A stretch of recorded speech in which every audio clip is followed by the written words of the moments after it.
Bienvenue dans cette première session technique. Je me rends compte que le titre est pas vraiment le bon. Il ne s'agit pas de superviser une API, il s'agit de superviser n'importe quelle métrique que l'on peut collecter depuis n'importe quelle API. Donc, je suis avec Olivier Mercier, qui est chef de produit chez Centréon. Bonjour. Qui va nous expliquer tout ça. Je te laisse prendre la main. Alors, puisqu'on en est dans l'amendement du titre, on verra si c'est vraiment simplement ou pas. Ça sera l'appréciation de chacun et chacune. Mais oui. Ok. Alors. Tu prends la main en cliquant sur la petite flèche. Voilà, c'est ça. Ok. C'est bon. Donc, le plan, ça va être. Donc, on va voir un peu déjà, avant d'aborder les collections HTTP, qui sera un peu le cœur de ma présentation, on va voir un peu ce qu'il y a avant d'avoir recours à ces collections. Pardon.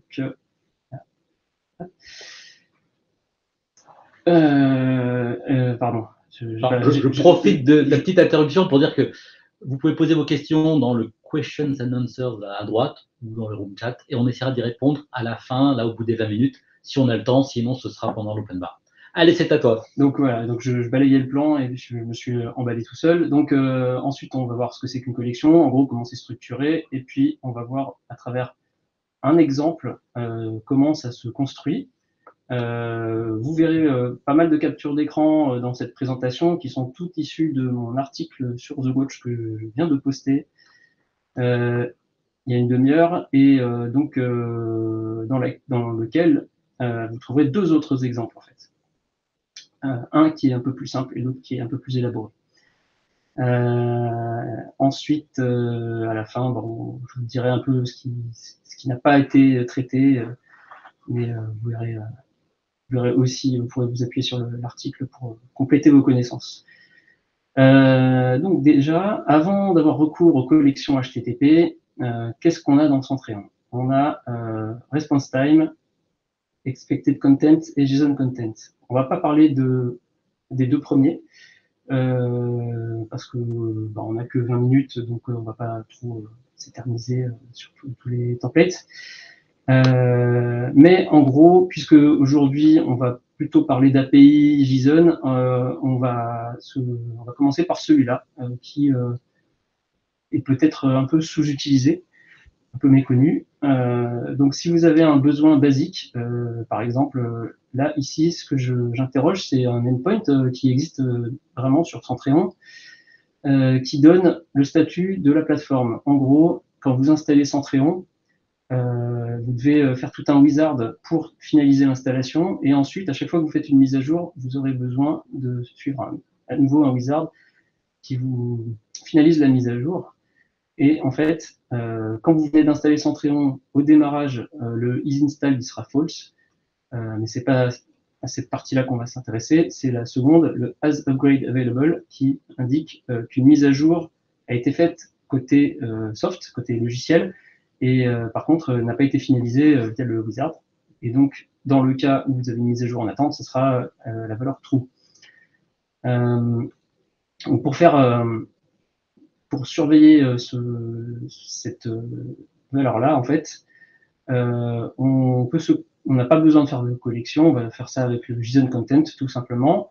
Et pour construire en fait la requête, je vous indique ici un site qui moi me sert de temps en temps, qui est assez pratique.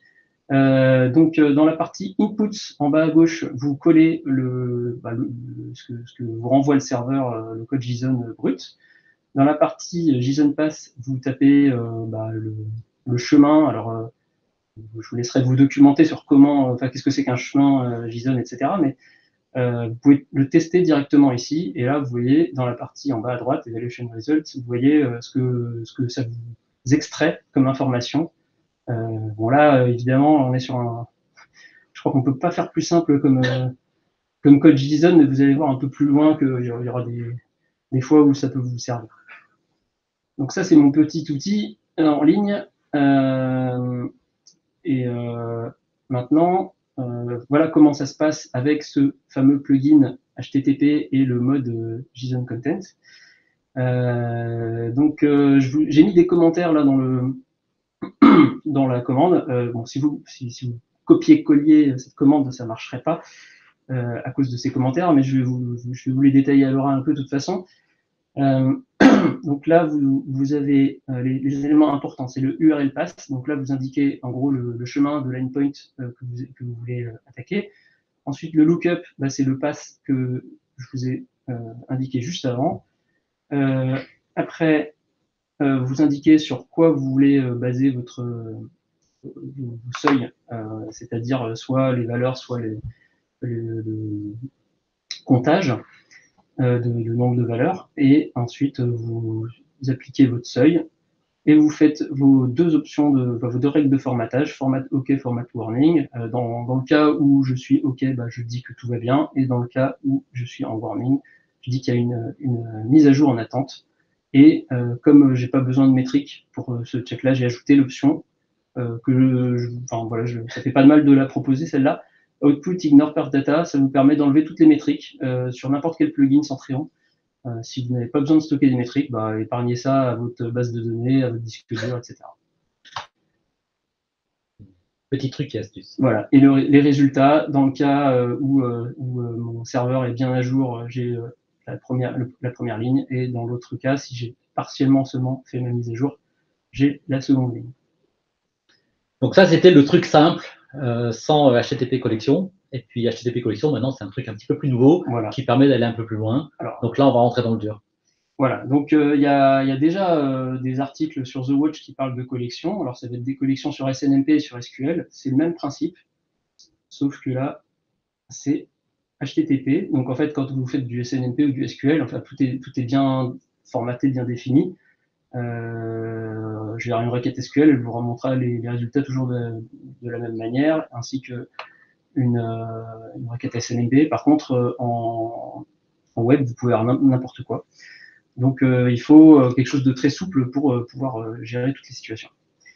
Donc là, de quoi s'est constituée une collection? On peut définir des constantes, mais on va faire l'impasse là-dessus pour l'instant. On peut définir un mapping pour en gros traduire, transformer des mots. Ensuite, on va faire du formatage. On peut le faire à plusieurs niveaux, vous aurez l'occasion de le voir, pour définir le message de sortie. Et le plus important, c'est les trois dernières. Donc c'est HTTP, les requêtes HTTP, donc, qui vont aller chercher la donnée. Ensuite, ces données, vous allez les exploiter. Il y a deux manières différentes de les exploiter. Aujourd'hui, on va se concentrer sur la première, le mode sélection, qui va en gros compter le caméraman en action, qui va compter des résultats ou faire d'autres opérations, mais sur la masse. D'accord. Bon, tout ça, je pense que à l'heure de la sieste, j'ai bien assommé tout le monde, donc on va passer à du concret. En premier lieu, il faut récupérer les données, donc on va s'intéresser aux requêtes. Donc ici, on va avoir deux exemples de requêtes. D'abord, il faut s'authentifier, parce que tout à l'heure, là, je vous ai montré un petit exemple rapide sur un endpoint accessible publiquement sans authentification. Là, maintenant, l'endpoint suivant, on a besoin d'un token, donc il faut le récupérer dans un premier temps. Puis, ensuite, on va récupérer les données. Donc ça, c'est ce que font les requêtes. Alors, quand je clique, j'ai l'impression que soit il y a de la latence, soit en fait c'est toi qui cliques plus tard. Non, ça marche, il y a un petit peu de latence. J'ai cru que c'était toi qui me rattrapais. Non, pas de...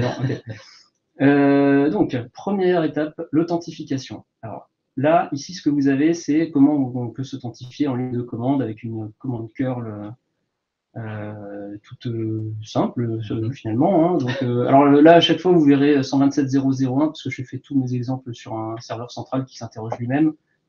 Logique, je pense que vous saurez adapter ça. Donc, j'envoie un login, un mot de passe. Je récupère un bout de JSON dans lequel se trouve mon token. À l'intérieur sous la clé sécurité, il y a une clé token qui me donne mon token. Donc, puis après, il y a les infos du contact, mais on ne va pas s'y intéresser là. Donc ça, c'est comment ça se passe donc en ligne de commande. Voilà. Au niveau HTTP, il y a un échange qui résulte à ça. avec l'outil en ligne, la jsonpass.com, je crois, enfin, je sais plus, j'ai oublié déjà, de tout à l'heure, j'ai composé cette requête. Donc, cette requête, je l'appelle Authentication Request, vous voyez tout en haut. Le hostname, le proto, le port, tout ça, c'est voilà, c'est pour dire comment on s'adresse au serveur. Ensuite, l'endpoint, à quelle partie je m'adresse. Le custom path que vous voyez ici, chez la plupart d'entre vous, ça sera Centréon. Quand vous allez sur l'interface de Centréon, dans la barre d'adresse de votre navigateur, il y a écrit l'adresse de votre serveur /Centréon/ index, voilà, des trucs comme ça. Donc en fait, là, par défaut, ce sera Centréon, le custom path. Ensuite, pour s'authentifier, c'est une requête POST. Bon, pour ceux qui connaissent un peu le protocole HTTP, ça vous parlera. Le header, c'est pareil, c'est du protocole HTTP. Le insecure égale 1, c'est quand vous êtes en HTTPS avec un certificat non reconnu. Bon, ça, j'aurais pu ne pas le mettre. Et ensuite, on envoie le payload. Et le payload, c'est ce que j'ai envoyé tout à l'heure via la requête curl. Donc, on envoie les credentials. On dit que on utilise le backend curl pour envoyer ça. On attend du JSON en retour. Et on va parser. Donc, je vous ai dit tout à l'heure, je vous ai reparlé là de mon outil en ligne JSON Pass. Donc, je m'intéresse au pass security token et je récupère la valeur. D'accord. Ensuite, voilà, j'avais oublié que j'avais mis un petit. Voilà, ah non, c'est important. Donc, une fois que vous avez fait ça, en fait, le plugin, il va stocker automatiquement dans un objet Authentication Token, qui est une table, un tableau, et comme il n'y aura qu'un résultat, dans le résultat 0, le premier, il va stocker la valeur value que vous avez mise. Et en fait, c'est ici que vous pourrez récupérer le token pour l'utiliser dans la suite. Là, ici, on revoit mon outil préféré d'estimation, de simulation de récupération dans le JSON, où je vais récupérer name et state dans le put. Alors ici, donc, je m'intéresse à l'endpoint de Centréon qui s'appelle monitoring host, donc qui donne le statut des autres. Mais vous voyez, il n'y a pas que le statut, il y a plein de champs dans Result là. Result, c'est un tableau dans lequel vous avez des objets entre les accolades. Et donc entre ces accolades, vous voyez, il y a plein de valeurs, plein de clés valeurs, quoi. Moi, ce qui m'intéresse, c'est seulement le name et le state. En réalité, le name, j'aurais même pu ne pas le prendre. C'est juste le state qui va vraiment nous intéresser dans le fond, mais là, visuellement à droite, c'est quand même mieux de voir le nom. Donc là, de toutes ces données, je retiens que 2. Et j'en fais cette nouvelle requête. Donc c'est une deuxième requête. Là, vous voyez dans les 3 petits points entre accolades, je considère qu'il y a ma première requête que je vous ai montrée pour l'authentification. Ensuite, il y a l'endpoint. Cette fois-ci, c'est pas un post, c'est un get, la méthode. Et ici, dans le header, vous voyez, j'utilise le token. Donc le header doit s'appeler xPot token. Et dedans, vous mettez l'expression que je vous ai montrée tout à l'heure. Le fameux http.tables. Voilà. Et ce truc-là, évidemment, vous ne pouvez pas le deviner, mais quand vous lancez en ligne de commande avec l'option debug, eh ben, vous verrez en fait la table qui est initialisée avec la valeur. Enfin, c'est clairement indiqué dans le debug maintenant. Dedans, donc, je vais parser le tableau qui s'appelle result et je vais récupérer name et state, donc, comme je le disais tout à l'heure. Donc, et maintenant, les commentaires que j'ai prévus pour la présentation vous disent ce que je viens de vous dire à l'oral. Donc, on utilise le token dans le header et on stocke cette fois les données dans une nouvelle table qui s'appelle host requests entries. Host request parce que c'est le nom de ma requête. Et entries, c'est le nom de ma règle de parsing. Vous pouvez définir plusieurs règles de parsing. Vous verrez dans l'article The Watch, il y a un exemple où j'en crée plusieurs. Et donc, en fait, automatiquement, le plugin concatène le nom de votre requête plus le nom de la règle de parsing en mettant la première lettre en majuscule pour distinguer un petit peu. Et donc, je vais récupérer 2 champs, name et state. Donc là, avant d'aller plus loin, parce qu'il y a déjà une petite question. Là, on a vu qu'il y avait deux étapes, la partie authentification, parce que c'est une API où il faut s'authentifier, et puis la vraie requête, le vrai get, où là, tu as des données. Une question, c'est juste cette histoire d'authentification. Est-ce qu'il faut le faire à chaque fois? Est-ce que le plugin génère un token à chaque version, ou est-ce que cela se fait seulement une fois? Alors si, là, moi, je l'ai fait à chaque fois. Dans cet exemple-là, ça va le faire à chaque fois. Et j'ai pas la prétention d'avoir fait la collection optimale. C'est juste pour vous montrer comment ça se construit. Si vous, par exemple, dans la dernière version de Centréon, la 23.10, qui n'est pas celle avec laquelle j'ai fait mes exemples, vous pouvez créer des tokens. Des tokens applicatifs qui ont une durée de vie paramétrable.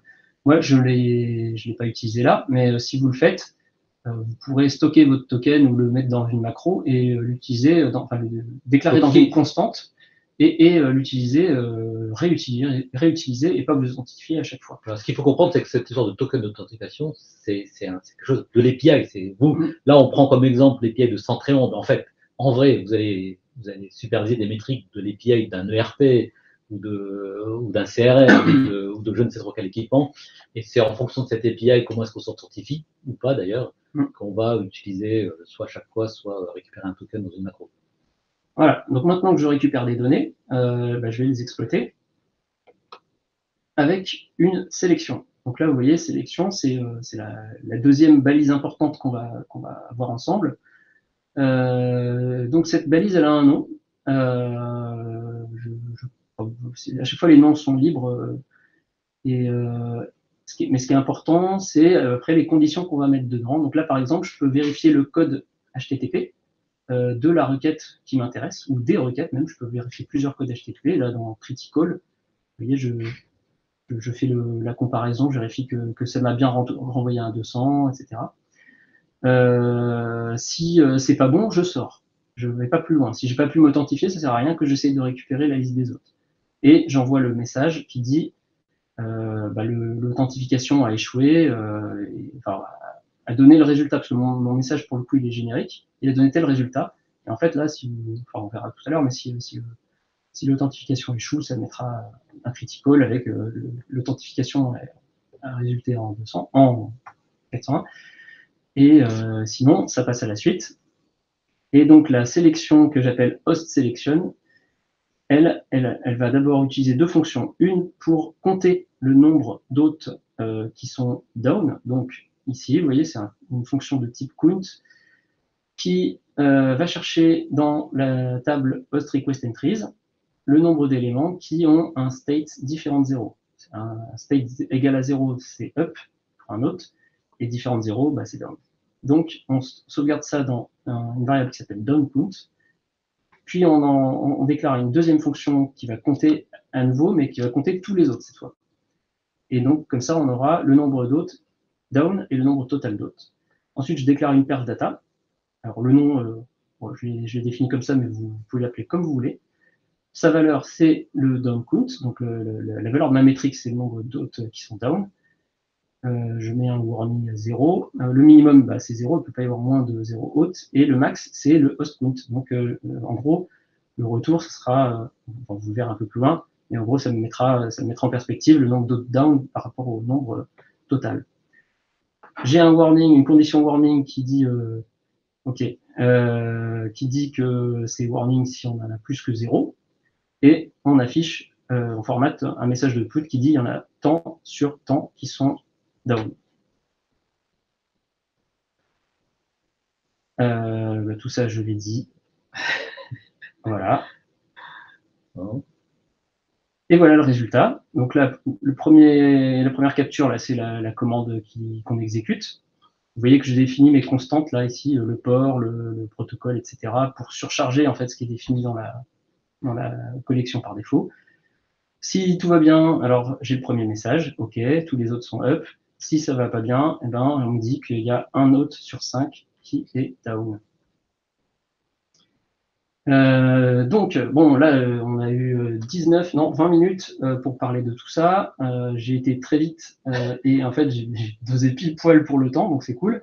Maintenant, si vous voulez aller plus loin, donc je vous ai parlé plusieurs fois de l'article de The Watch, où vous pourrez voir des exemples de boucles de sélection.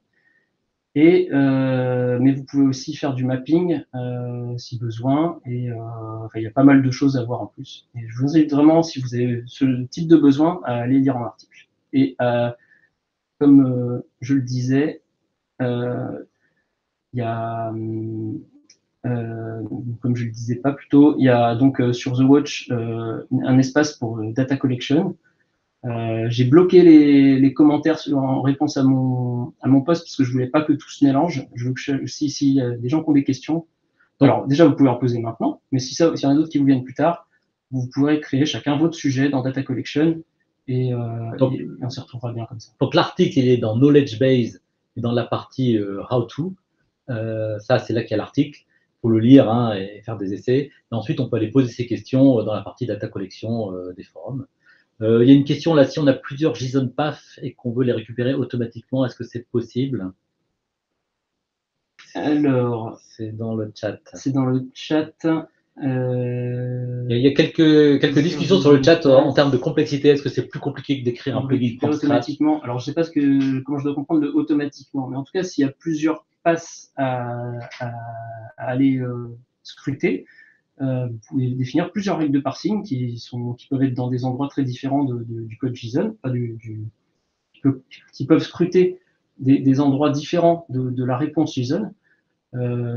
Si vous allez voir dans mon article là, dans le troisième exemple, il y a justement, on va chercher des infos à la fois dans la partie méta de la réponse HTTP, enfin de la réponse JSON du serveur, et une autre partie dans le result. D'accord. Il y a une question de Christophe sur y a-t-il une notion de caching de résultats? Exemple, gros retour d'une liste par une requête initiale sur laquelle je vais devoir faire plusieurs requêtes additionnelles, éviter de refaire la première grosse requête. Oui.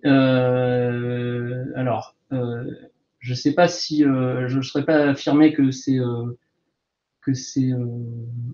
automatique comme ça. En tout cas, il est possible d'utiliser un fichier local plutôt que de faire la requête.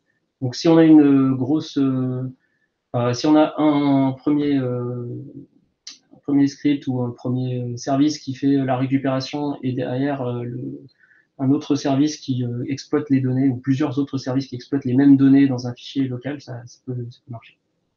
D'accord. Et aussi, il y a une fonctionnalité dont j'ai pas parlé et que je maîtrise pas assez bien pour détailler complètement. C'est de toute façon, il y a aussi la gestion de cache, par exemple, pour comparer une ancienne valeur et une nouvelle valeur, il me semble. D'accord.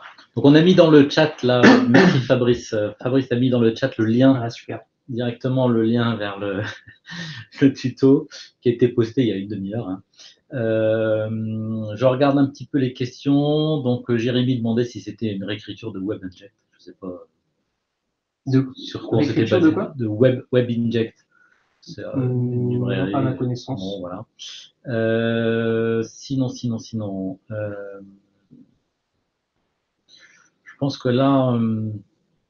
Ce que vous pouvez faire ensuite, c'est participer à l'open bar qui a lieu à 17h15. Donc, c'est une session comme ça, la même chose, sauf qu'il y aura Olivier et 20 autres personnes prêtes à répondre à vos questions. Vous pouvez poser vos questions et soit demander directement à Olivier, et on se met dans une chatroom spécifique, et là, on peut parler de vive voix, soit poser toutes vos questions à 17h15. Je pense qu'on a fait le tour. Je vous remercie beaucoup et puis je vous dis dans 5 minutes pour la session suivante. Il y aura encore Olivier et puis il y aura David qui vient juste de rentrer dans la salle. On se retrouve tout de suite. À bientôt.